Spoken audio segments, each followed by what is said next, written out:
Каналға қош келдіңіз. Лайк басып, пікір білдіруді ұмытпаңыздар.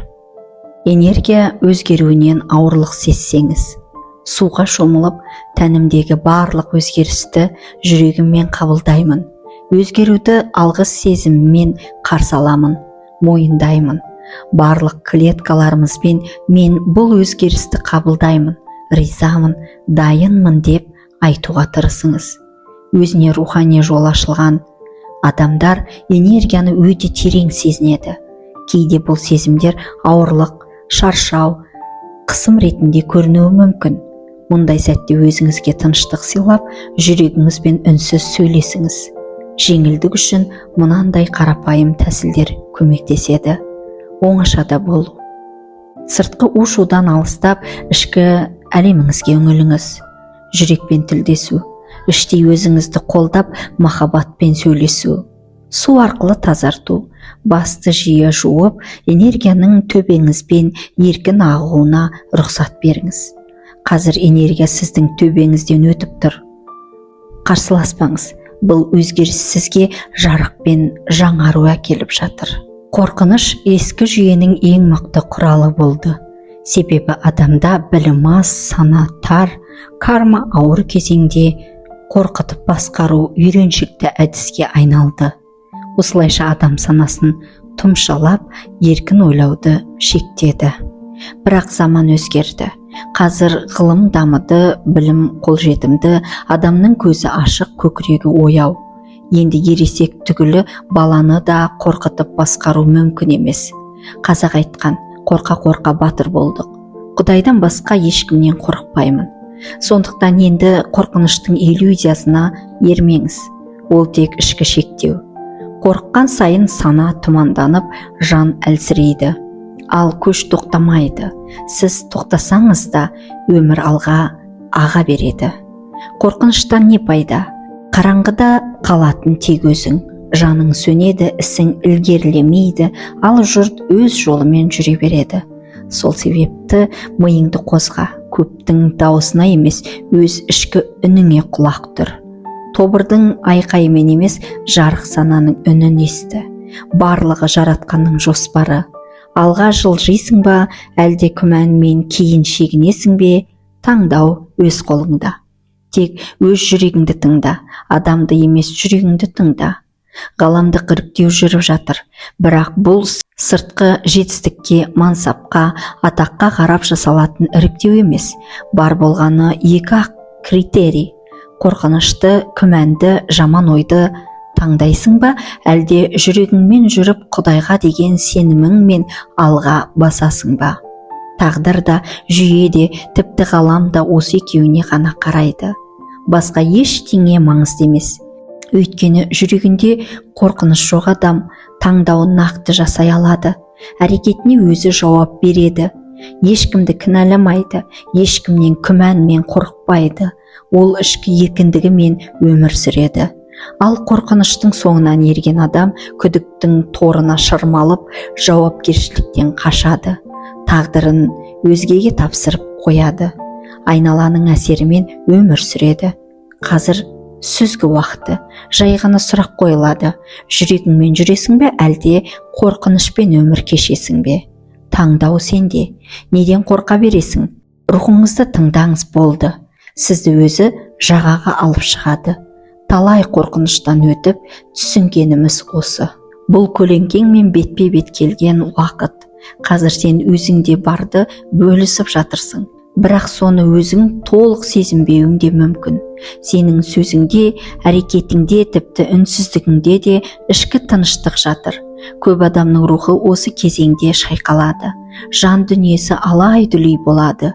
Өз орнын тапқанша қиналу да заңдылық.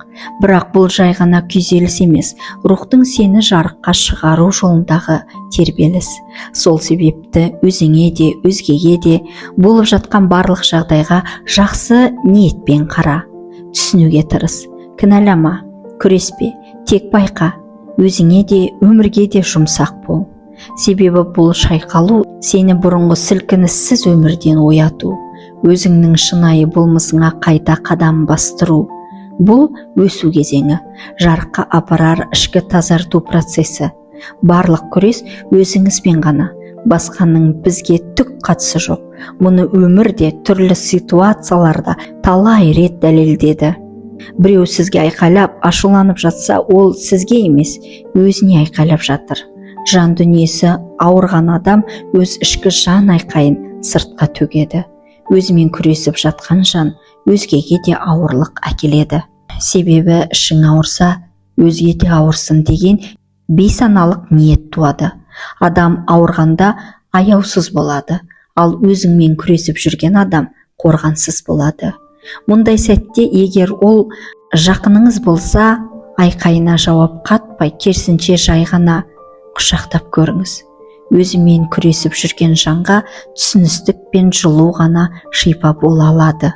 Өйткені мәселе сізде емес, ол адам өз көлеңкесімен бетпе-бет келіп жатыр.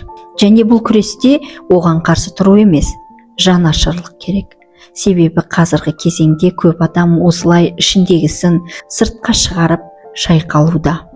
Бұл да жаратқанның жоспары. Өз биігіңде қал, жаңсақ ойыңнан биік бол деген белгісі. Терең түсіне білсек, қазіргі уақыт шешуші уақыт. Бұл биік адамзат үшін маңызды өткел.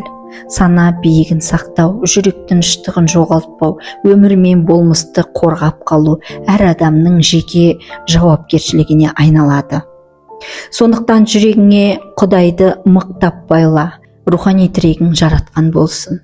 Себебі одан асқан шебер жоқ, одан артық бағыт беруші жоқ. Бәрі құбылып, бәрі шайқалғанда тек жаратқанмен байланыс қана сені түбінде алып өтеді.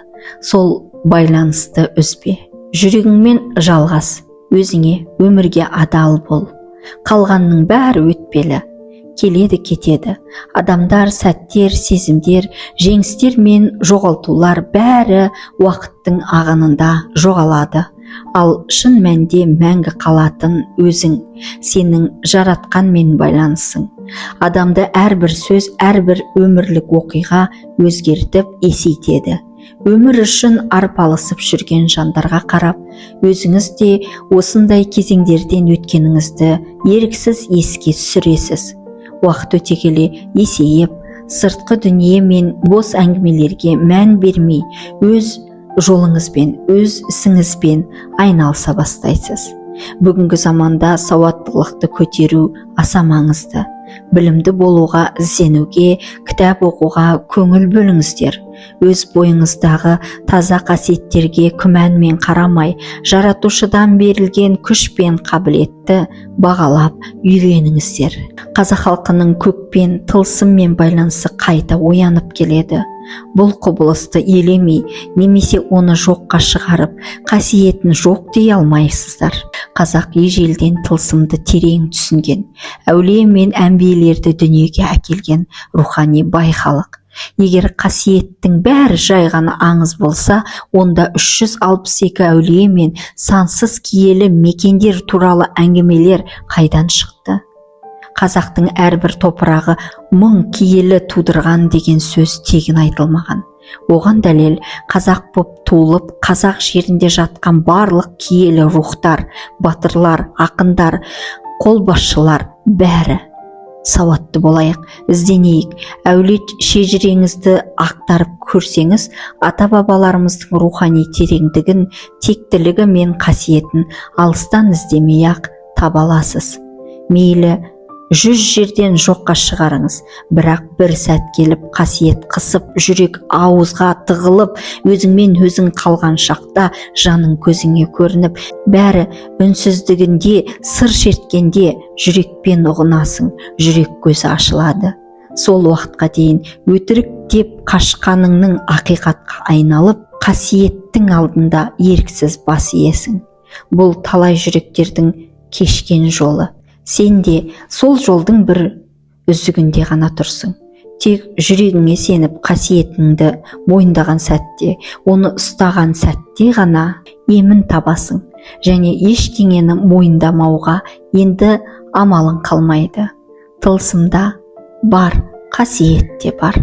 Осының бәрін сездіріп көрсетіп тұрған бір ұлы күш Құдай да бар. Ақпарат көп заманда саралау қажет.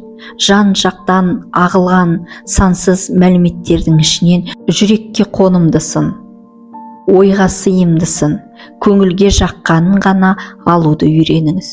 Қазіргі күрес тек көзге көрінетін майдан емес, ол санада, ақпарат кеңістігінде жүріп жатыр. Әркім шындықты өзінше түсінеді, әркім өз білгенін айтуда. Бірі ақ дейді, бірі қара дейді, өз шындығымен шектелген. Десе де бұл да заңдылық. Мұндай заманда ең маңыздысы кез келген салада ақпаратты сүзгіден өткізе білу. Ол сүзгі сіздің жүрек көзіңіз, логикаңыз, ақылыңыз, саналы таңдауыңыз. Оқығандарыңыздың бәрін қабылдамаңыз, көргеніңіздің бәріне сене бермеңіз. Тек ішкі дүниеңізге үндескен, жүрек пен санаға сыйғанын ғана алыңыз. Өзіңізді тыңдаңыз, өзіңізбен келісіңіз. Сонда ғана сыртқы шудан өз жолыңызды таба аласыз.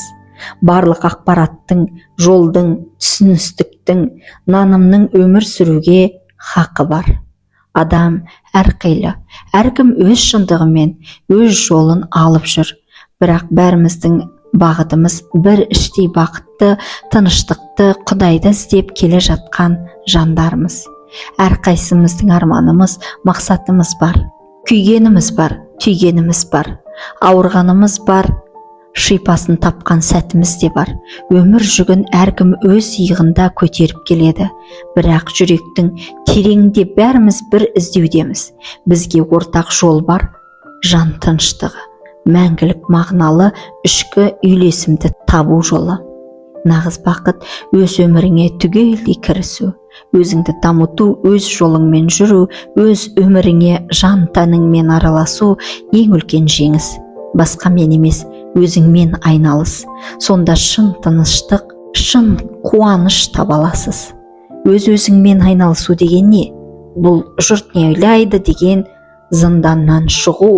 Бұл басқаның сөзімен емес, өз шындығыңмен өмір сүру. Бір күні шаршайсың, кімге жақсы көрінгің келіп жүргенің түсініксіз. Жаның шаршап, ішің босап, бірақ сәтте ой келеді. Мен неге өзіме бақытты емеспін? Маған не керек? Мен нені дұрыс жасамай жүрмін деп ойланасыз. Бұл ойлар өз-өзімен миға сақ етіп келе қалады. Сонда барып түсінесің, бірде-бір адам сенің орныңа өмір сүрмейді. Сенің ауырғаның екіншіге керек емес. Өзіңе де өзің керек болмай қалғаның ең ауыр сәт. Бірақ дәл сол сәтте оянасың. Сол күн өміріңнің жаңа парағы. Сен өзгелерді кінәлауды емес, өзіңді түзетуді бастайсың. Көп сөйлемейсің, көп дәлелдемейсің. Тек менің ішімде не дұрыс емес деген сұрақпен қаласың. Сол күн нағыз өмір басталар күн, нағыз еркіндік туған сәт. Солай өзіңе өзің келесің, Құдайға келесің, еркіндікті аласың, нағыз рух боласың, сыздап ауырғанның бәрінің емін табасың.